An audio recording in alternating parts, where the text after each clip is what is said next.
It's Wednesday, August 28th, and I'm your host, Paula Hersey. On today's show, we go back to school. We learn about the initiatives for the upcoming year with the superintendent of Barnstable Public Schools, visit a very special integrated preschool, and dive into STEM education at the Centerville Elementary Makerspace. Now for a look at municipal and legislative notes. The Cape Cod Commission, on behalf of Barnstable County and the Barnstable County Economic Development Council, are seeking proposals from local or regional governmental or nonprofit agencies for projects that support a resilient and sustainable regional economy on Cape Cod, including economic development, housing, land use, natural resource protection, climate change, and coastal resiliency initiatives. Funding is through the Barnstable County License Plate Grant Program. Please visit capecodcommission.org license plate for more information. New logo and website, new councils and advisory groups, new initiatives to tackle vaping and cell phone use, and new educators and administrators, all in our deep dive interview with Superintendent Meg Mayo-Brown. It's another school year, Meg. We are ready to go. Barnstable Public Schools start on August 28th this year. That's right, Paula. We are ready to go. We're welcoming back all of our educators. They come for the first 2 days, Monday, Tuesday, and then over 5,200 students arrive on Wednesday for Wednesday, Thursday, and then we have a bit of a 4-day weekend for everyone, and then we're right back in it. Right back in it. The weather's going to cooperate this year, so kids, don't get your hopes up. Summer is over. Right. Well, I am crossing my fingers that we have no heat days this year, and then we can open on schedule. Right. Yeah. So there's been a number of changes. Specifically, let's start with some collateral changes. You have a new logo and a new website this year. We do. We spent last year working on a new theme for the school district, and that is really has come together. Our new theme is Achieving Excellence Together, because we do this work together, meaning with our students, with our parents, with our educators, and with our community, that this work of educating over 5,000 students isn't done in isolation. So our slogan is Achieving Excellence Together. Folks should see a new logo with that. It's sort of a blend of a star, but really it's two people. It's a very interesting logo. So when we launch it, I'm very curious to receive some feedback. We had experimented with a number of different logos last year. Nothing was really, I put it out to all of our educators and staff and said, what do you think of these two options? It came back 50-50, which to me kind of means like, eh. So we went back to our drawing board, and I'm very excited about the logo and particularly our slogan to open this year. And to blend that into a new website, it seems ubiquitous now in everybody's lives, parents and students. They really use the website as a tool now. That is so true, and we wanted our website to reflect our new logo, our new motto, but more importantly, make it more user-friendly to parents and students. So when folks go on our website, they'll see a tab at the top for parents, for students. We have resources on all of those pages that both groups should find pretty easy to use. Right. And you started this conversation with achieving excellence together, and to that end, you've developed two new groups that will probably help that initiative. Tell us a little bit about those two new groups. Sure. It'll be we're also launching a monthly newsletter that will go out to all parents and our high school students. And in the newsletter that's being released this week, readers will be able to see that we're launching two groups, as you described. One is a district advisory council. So that is intended to be a council made up of a variety of stakeholders in the district. Again, parents, community members, students, to talk about the direction of the district and how we need to continue towards our vision of achieving excellence together. The second group is for educators. It's an educator advisory cabinet that will create a feedback loop with me, so I can hear directly from our educators what's working, what do we need to continue to work on, where do we need to make improvements, and so we'll be meeting on a regular basis with our educators. And both groups are voluntary. They'll see on the website there's a place to sign up, and then we'll be back in touch with folks once we actually launch both groups. Right. And did these groups come out of some type of visioning session that you had? Yeah, so in the spring, I held what we referred to as keep, stop, start sessions at all schools. And it was an opportunity for me to hear directly from our educators and staff, what should we keep doing in the school and or district or your department? What should we stop doing and what should we start doing? So we collected all of that data. We've analyzed that data over the summer. We met with principals to say, let's take a look at this data together. How can we continue to improve Barnstable Public Schools? And again, listening to our stakeholders is our primary vehicle for getting that work accomplished. And so to launch formal groups as a sort of a, as a continuation of those listening sessions, I feel is very important.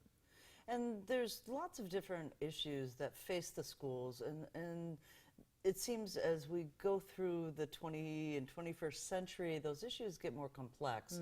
Specifically, cell phone use and vaping seems to be on the rise in all of our schools, especially through the middle to high schools. What is the school district thinking about addressing some of those issues this year? So I want to launch again stakeholder groups that really can help us grapple with these two issues. If we take vaping first, as you said, it's become, I know it's really become an epidemic, right? Particularly for adolescents and teenagers. We grapple with it during the school day in terms of students finding opportunities to vape. Previously, I would say we've handled it from a disciplinary perspective. And we will continue to do that, right? It is having a tobacco product in school is against state law. It's very clearly defined in our student handbook in terms of what are the consequences when that occurs. However, we cannot ignore that students may be addicted to nicotine, right? And that's why they're vaping in school. So in addition to disciplinary measures, I think we need to take a hard look at how can we help students through cessation programs or educational programs? And if we're going to send students to school on Saturday as a disciplinary measure, maybe we need to take better advantage of that time, and it should be more of an educational opportunity rather than a disciplinary, just solely a disciplinary response. Students are in school 6 hours a day. There's another 18 hours in their day, so I feel this just can't be a school-related concern or issue, that again, we need the community and parents to engage with us in terms of what is the best way to tackle this problem, this epidemic, if you will. We're having students report to us that they no longer feel comfortable going into the bathroom at the high school because there may be some vaping going on at the high school, that they just want to avoid that situation. We can't have that climate in school. That needs to be addressed. So we'll spend this year doing that work with stakeholders. Similarly, with cell phone use, again, from those listening sessions in the spring, right? Teachers would say they really struggle with it in the classroom setting. We know that students have their cell phones on them all the time. We've tried different strategies, but it is interrupting instructional time. And a teacher should not have to continually say to students or engage in this confrontation, right? Put your cell phone away, put your cell phone away. So again, we need parents to engage with us. This needs to be a community response to something that's impacting our classrooms. Right. And where does that impact start to come in? Is it as early as, BUES in the 4th and 5th grade? Sure. Students have cell phones in the 4th and 5th grade. I think students are a little more responsive to teachers, perhaps, at that grade level. Right. Where in high school it can become more of a power struggle between the teacher and the particular student that they're asking that may not be complying with the request to put their cell phone away. Because we're one-to-one technology now at the high school, it used to be the excuse, if you will, was, well, I need my cell phone to be able to do some work, or the teacher's requesting that I go online to look at something. That's no longer the case. Everyone has access and has their own personal Google Chromebook if they would like it. They don't need their cell phones for that. So now that we have addressed that, I think we can move on and talk about really the implications of using cell phones in school. And again, we don't want it to continually be this disciplinary response, which is why we need parents in the community to help us with it. Excellent. I think that's a fantastic initiative, and perhaps maybe even cyberbullying will take a step back with some of those cell phones being put away during the school day. Yeah. Excellent. And talking a little bit about that younger class, you've also gone through an athletic study recently, have found that interscholastic sports in our middle school in BIS are going to be expanded this year? Yes. So we contracted with Northeastern University. We we've received the report. They conducted student and parent surveys, focus groups. We have a very comprehensive review of our athletic programs. One of the recommendations was that we continue to expand our athletic programming at Barnstable Intermediate School. So previously we had cross country and spring track. We've now added basketball and soccer. And it's interscholastic, not just intramural. So interscholastic means that they'll be playing other Cape towns in a competitive fashion. That's fantastic. It is, yeah. Intramural can, there's only so many times you can play against your best friend. Exactly. Exactly. Excellent. And then I guess I would like to close today really talking about the expansion or the attrition, I guess might be another word, is 10 new administrators this year and 35 new educators. Yes. It seems that there's a flux of in and out. How does the district manage that, and where are these positions? So the 34 new educators are by and large teachers. I think about 40% of our teacher workforce is over 50. So we're going to see these types of retirements happening every year, which is why it's critically important for us to be out there recruiting. As you know, there are sort of challenges for living and working on the Cape, and we need to get the word out that it's a great place to live and work, and there are ways around some of the challenges in terms of housing and whatnot. So we're doing a lot of recruitment efforts. It's also important to me that we're recruiting educators of color. 30% of our students are students of color. We want to be sure that we are including educators of color across the school system. So it's important to recruit in that fashion as well. And I think we should expect that we're going to have, on average, 40 new educators a year, just based on the age of our educator workforce right now. So by and large, our new teachers they've come from all over the place, which is exciting. And 10 new administrators. For example, we have a new associate principal for student support at the high school. He actually is from the Boston area, is relocating to the Cape. So those are the we're able to recruit in that fashion.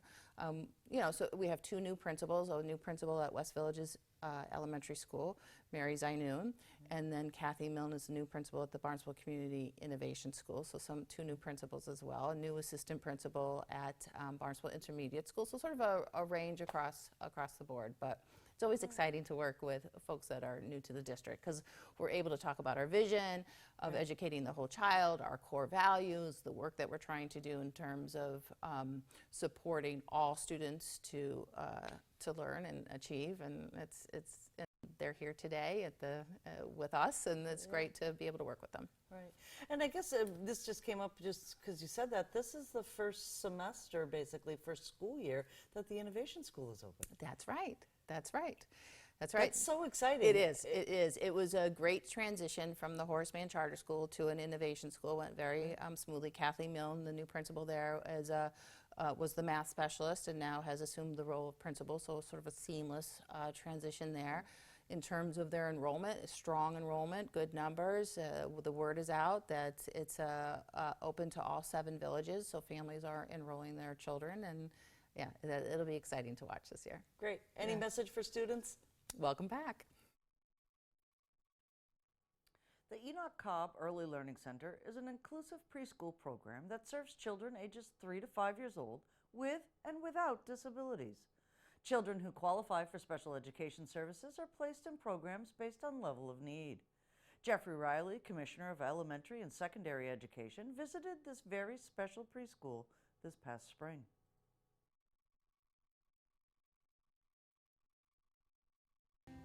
Eyes are watching, ears are listening, voices quiet, bodies calm. This is how we listen, this is how we listen at group time, at group time. Eyes are watching, ears are listening, voices quiet, bodies calm. This is how we listen, this is how we listen at group time, at group time. I think it's developmentally appropriate practice where kids, I think there's a happy medium. Kids can learn through play, and so that's what we're doing.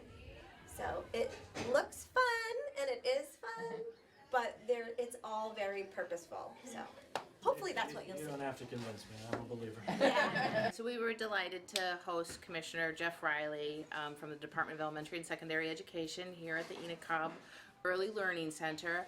Part of his role as Commissioner of Education is to visit schools throughout the Commonwealth. So today was his opportunity to be on the Cape. We're very proud of our preschool center here and wanted to show it off to him, and thus the visit. We were so excited for the opportunity to show off what we do. We know that folks in Barnstable are really starting to understand what we do at preschool and how important it is, but it's nice to have the opportunity to share that with even more folks across the state. So our peer models are students without disabilities that come and participate in our program. And our mission is to get all kids ready for kindergarten, and we do that through very thoughtfully planned, differentiated instruction. But the peers also have a special role in modeling appropriate social and emotional skills, listening skills, communication, and all of the other skills that some of our students with disabilities struggle with. So it's nice to have the kids in the classroom modeling exactly what it should look like. The peers have just as much benefit, if not more, I would say, than our kids with disabilities. And a lot of that is also social emotional development. Being in an environment like this really teaches the kids empathy, compassion, acceptance, an understanding of diversity. And you can see it in every classroom, and it's a beautiful thing. And a lot of the parents just when they leave this program just get a really sense of fulfillment from it. So all of our classroom teachers act as both a regular educator and a special educator. They're licensed, through the Department of Education. Most of them have a pre-K through 2 license for students with and without disabilities. So they are very skilled at teaching both kids with and without disabilities at the same time. And then we also have paraprofessionals in every classroom, and they get a lot of training as well, but they spend time working with the therapists in the program and the classroom teachers and learning how to carry over the special education strategies at all times in the program. So we'd like folks to understand that Enoch Cobb Early Learning Center is an inclusive preschool, that we serve the needs of a variety of needs of all young children here. And I think, in terms of identifying a school site for him to visit, my interest was in getting out the word of the great work that's occurring here. And we're always looking for parents to express their interest in the Early Learning Center, both certainly for children who are what we refer to as typically developing, children who are our peer models for students with disabilities. We do have some room. We do, and actually we are currently scheduling screening appointments for enrollment for next year. So if anybody is interested in joining our program, it's no tuition, and we'd be happy to talk with anybody who wants to learn about the program, and they should give us a call.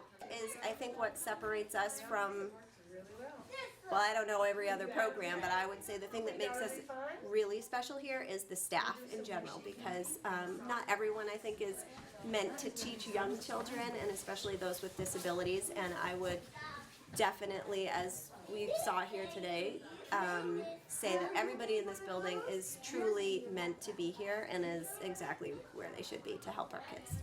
A, B, C, D, E, F, G, H, I, J, K, L, M, N, O, P, Q, R, S, T, U, V, W, X, Y, and Z. Now I know my ABC. Next time, won't you sing with me? Good job, friends. Give yourselves a round of applause.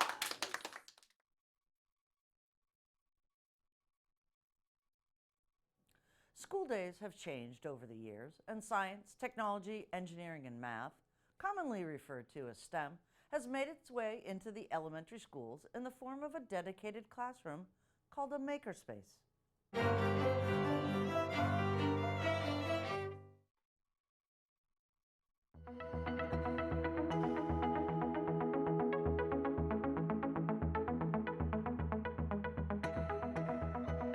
This fall, Matt Shifley, the principal of this building, had a meeting with myself, Beth Ann Orr, and our Gateway personnel as well to talk about his vision for this space. So he'd heard of makerspaces, he included it in his school improvement plan.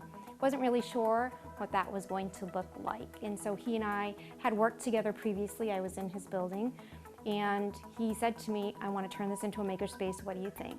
And we walked into this space, and it was kind of a storage classroom, if you would, hadn't been used. So everything under the sun was in here, couldn't see the walls, and needed a little TLC. And I looked at it, and I just started walking around, and in my brain I started to envision what I thought it might look like. Maker spaces were somewhat new to me, so I just dug deep into research, found some great resources, and drew a very quick crayon drawing. Brought it into him and transformed into what you see now.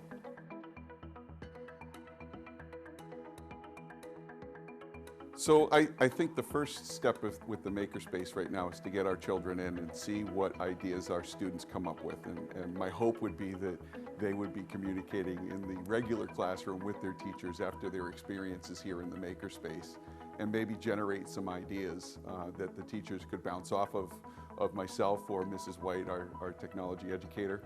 And you know, we've got a nice space in here where we have just behind you a wall that says things I'd like to learn and make or do. And I'm one of the things that we learned, Kim and I, when we did our visits to some of the maker spaces in the area, was that the children actually become the driving force, and the adults found that the ideas that they had weren't necessarily the direction that the children wanted to go. And what the common theme that we heard in our research was don't lose sight of what children want to do and learn, and you're going to go further with it because the motivation's going to be there for them to explore their ideas. So I'm hoping that's the chain that will, you know, the chain of events that will occur and help us make this space something that the children really want to be a part of.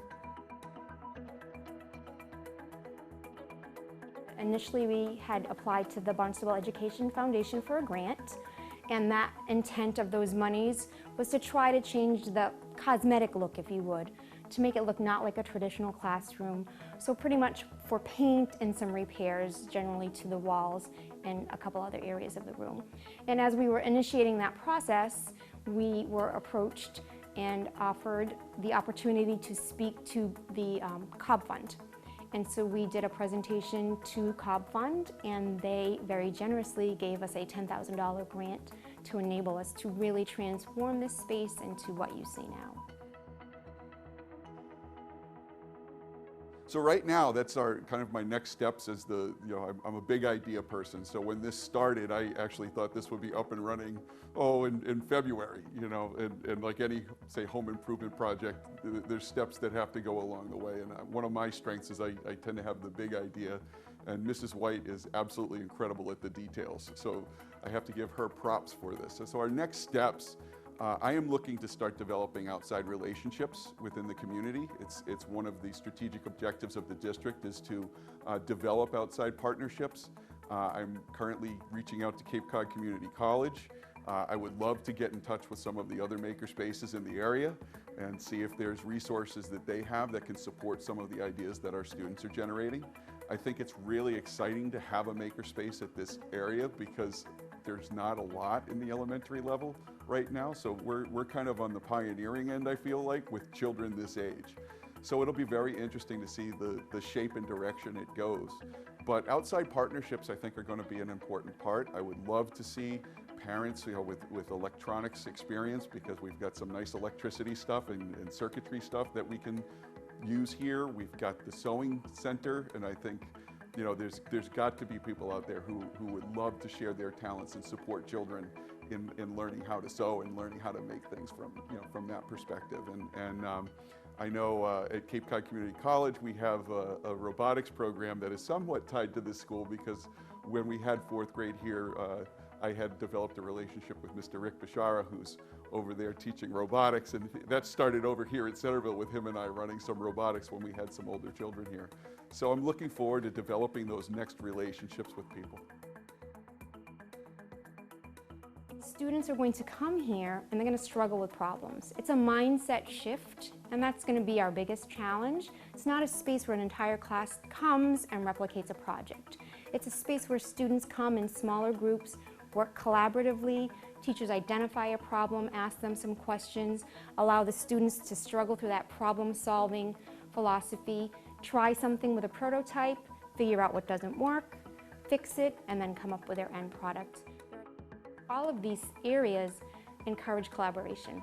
So a student could come and work independently, of course, but more importantly is that collaborative feeling. When you go into the real world, very rarely are you isolated in a job. You have to learn to work with people. You have to learn to compromise. You have deadlines. So this mindset in this space has been designed to foster and encourage that.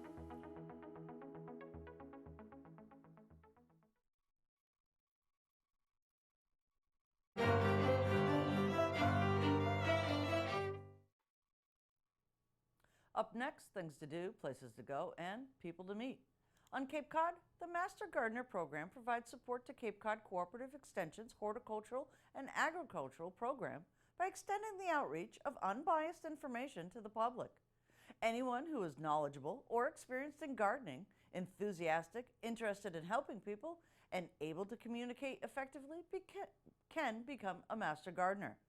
Applications and a complete overview can be found at www.capecodextension.org. Comments, suggestions, accolades, connect with us on Facebook, email us, or send us an old-fashioned note by carrier pigeon. Channel 18 works for you.